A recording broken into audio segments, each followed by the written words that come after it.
పెరుగుట విరుగుట కొరకే అంటారు కదా.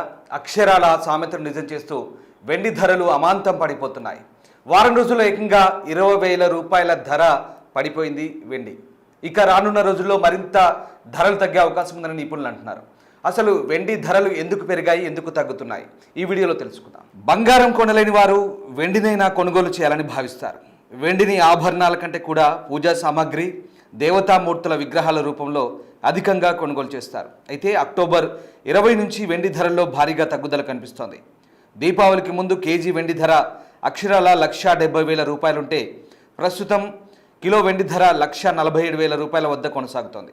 దీంతో పెట్టుబడి పెట్టేవారే కాకుండా వెండి ఆభరణాలు, సిల్వర్ వస్తువులు కొనుగోలు చేయాలనుకునేవారు ఆలోచనలో పడ్డారు. రానున్న రోజుల్లో మరింత తగ్గితే కొందామని భావిస్తున్నారు.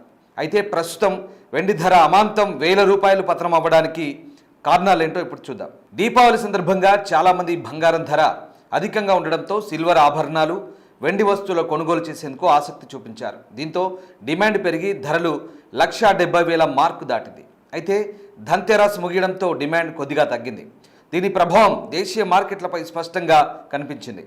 ఇది కూడా వెండి ధరల తగ్గుదలకు కారణంగా చెబుతున్నారు. అలాగే పెట్టుబడి పెట్టాలని భావించే వారు తగ్గుతున్న ధరల కారణంగా ఇన్వెస్ట్ చేయాలంటే జంకుతున్నారని నిపుణులు అంటున్నారు.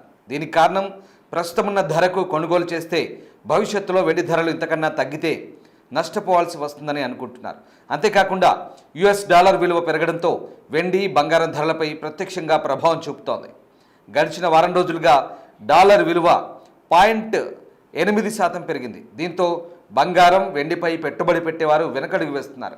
ఈ కారణంగా కూడా వెండి ధరల్లో గణనీయమైన మార్పు కనిపిస్తోంది. ఈ పై కారణాల వల్ల లోహాలపై పెట్టుబడి పెట్టే వాళ్ళు తమ డబ్బులను ఉపసంహరించుకొని డాలర్పై పెట్టుబడి పెట్టేందుకు ఆసక్తి చూపుతున్నారు. ఇక ఈ కారణాలే కాకుండా భౌగోళిక, ఆర్థిక, అంతర్జాతీయ మార్కెట్లో వచ్చిన పరిస్థితుల కారణంగా వెండి ధరలు తగ్గుముఖం పట్టాయి. ప్రపంచ దేశాల్లో నెలకొన్న ఆర్థిక అసమానతలు, యుద్ధ వాతావరణం, అంతర్జాతీయ వాణిజ్య పెట్టుబడిలో వచ్చిన మార్పులు, ETF కమోడిటీ మార్కెట్లలో ఏర్పడిన హెచ్చుతగ్గుల కారణంగా వెండి ధరలు అమాంతం పడిపోతున్నాయి.